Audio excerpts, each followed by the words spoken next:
Hi hello welcome back to Mantra 5 news. Formula race car విషయంలో ACB KTR ని arrest చేస్తుందా? అసలు ఈ ఫార్ములా రేస్ అనేది ఎందుకు మొదలైంది? అసలు ఈ విషయంలో గత ప్రభుత్వంలో అవకతవకలు జరిగాయని ఇప్పుడున్న ప్రభుత్వం కాంగ్రెస్ ఎందుకు ఆరోపణలు చేస్తుంది? ముఖ్యంగా కేటీఆర్ ని ఎందుకు టార్గెట్ చేసింది?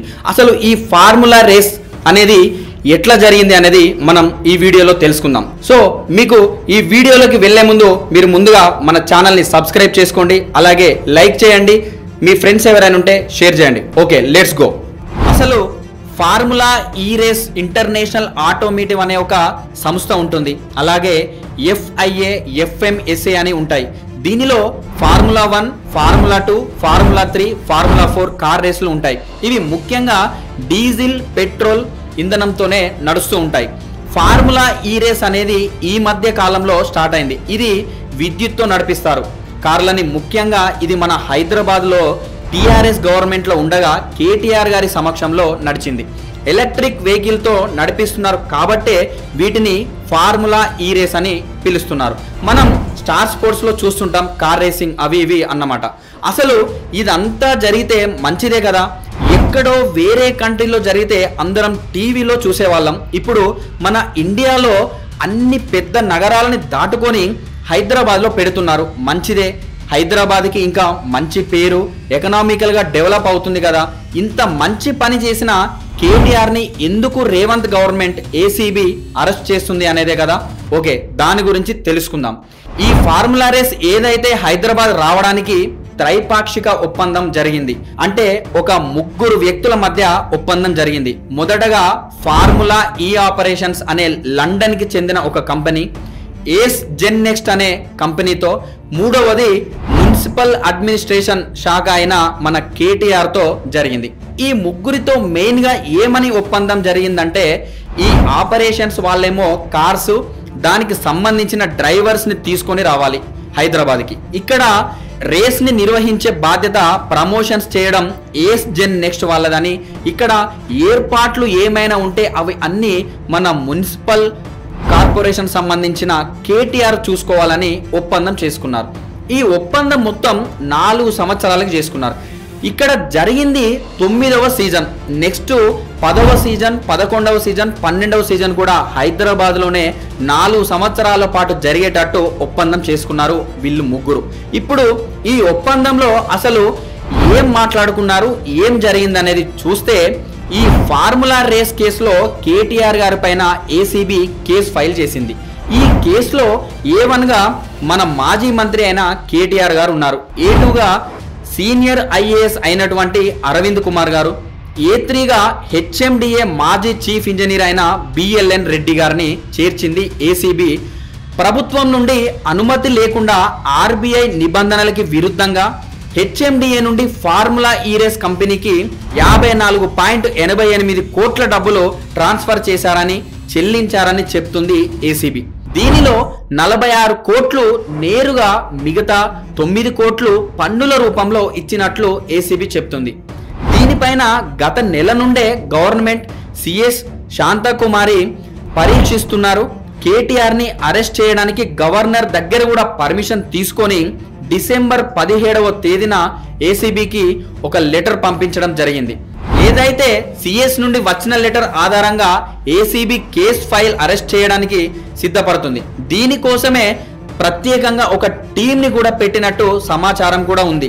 దీనిపైన కేటీఆర్ గారు మాట్లాడుతూ, ఈ ఫార్ములా కేసు అనేది అంతా బూటకం, దీనిలో ఎలాంటి అవినీతి లేదు, మీకు దమ్ముంటే శాసనసభలో చర్చ పెట్టండి, మాట్లాడదామని అన్నారు. మరి దీనికోసం చర్చకి రావాలని స్పీకర్ని అనుమతి కూడా అడిగారు కేటీఆర్. మరి అనుమతి ఇస్తారా లేదా చూడాలి. ఫార్ములా ఈ రేస్ కారణంగా హైదరాబాద్ ఇమేజ్ చాలా పెరిగిందని, 50 కోట్లు ఖర్చు పెడితే 750 కోట్లు వచ్చాయని BRS మాజీ మంత్రులు చెప్తున్నారు. అలాగే కాంగ్రెస్ మంత్రులు కూడా అవినీతి అంతే పెద్ద మొత్తంలో జరిగిందని చెప్తున్నారు.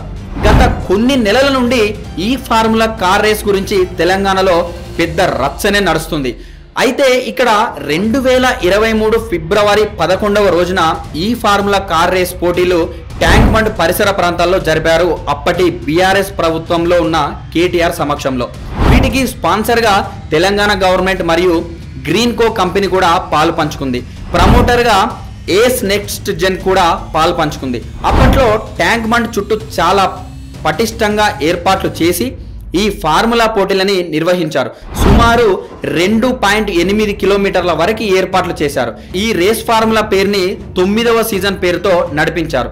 ఇది సక్సెస్ అయిందని అప్పటి బీఆర్ఎస్ నాయకులు చెప్పుకొని ఇంకా 3 సీజన్స్ కి కూడా పోటీలు పెట్టాలని 2023 అక్టోబర్ 30వ తేదీన ఒప్పందం చేసుకున్నారు. ఈ 54.88 కోట్లు ఏవైతే ఉన్నాయో అవి కూడా ముందస్తు అనుమతులు అంటే క్యాబినెట్ అనుమతి లేకుండా, ఆర్థిక శాఖ నుండి కూడా అనుమతి లేకుండా ఆర్బీఐ నిబంధనలకు విరుద్ధంగా విదేశీ కరెన్సీ రూపంలో చెల్లించారని ముఖ్యంగా ఏసీబీ మరియు కాంగ్రెస్ ప్రభుత్వం చేస్తున్న అభియోగం. ఈ ఒప్పందంలో 54 కోట్లు హెచ్ఎండిఏ పార్టీనే కాకుండా ముందస్తుగా ఈ డబ్బులు చెల్లించారని కాంగ్రెస్ ప్రభుత్వం చెప్తుంది. దీనిలో సీనియర్ ఐఏఎస్ అరవింద్ గారు కూడా ఉండడం ఒక హాట్ టాపిక్ గా అయిపోయింది. ఏసీబీ ఇచ్చిన నోటీసులకి ఆయన రిప్లై కూడా ఏమని ఇచ్చారంటే, మంత్రి కేటీఆర్ ఆదేశాల మేరకే ఈ చెల్లింపులు చేశామని చెప్పినట్టు ఏసీబీ ప్రభుత్వం చెప్పింది. దీనిపైన కేటీఆర్ గారు కూడా 2024 ఈ ఫార్ములా రేస్లో హైదరాబాద్ నేమ్ లిస్టులో లేదని, అరవింద్ గారికి నేనే నిధులు ప్రాసెస్ చేయమని చెప్పానని, అతని తప్పు ఏం లేదని కేటీఆర్ గారు చెప్పారు. మంత్రిగా నేనే చెప్పానని కూడా చెప్పారు. మొత్తంగా ఈ 54 కోట్లు ఏవైతే ఉన్నాయో ఇవి ఎలాంటి అనుమతులు లేకుండా చెల్లింపులు చేశారని ఆరోపణ. మొత్తంగా ఈ విషయంలో ప్రభుత్వం ఫెసిలిటర్గా మాత్రమే ఉండాలని, అలా కాకుండా ఒక ప్రైవేట్ సంస్థను పెట్టారు.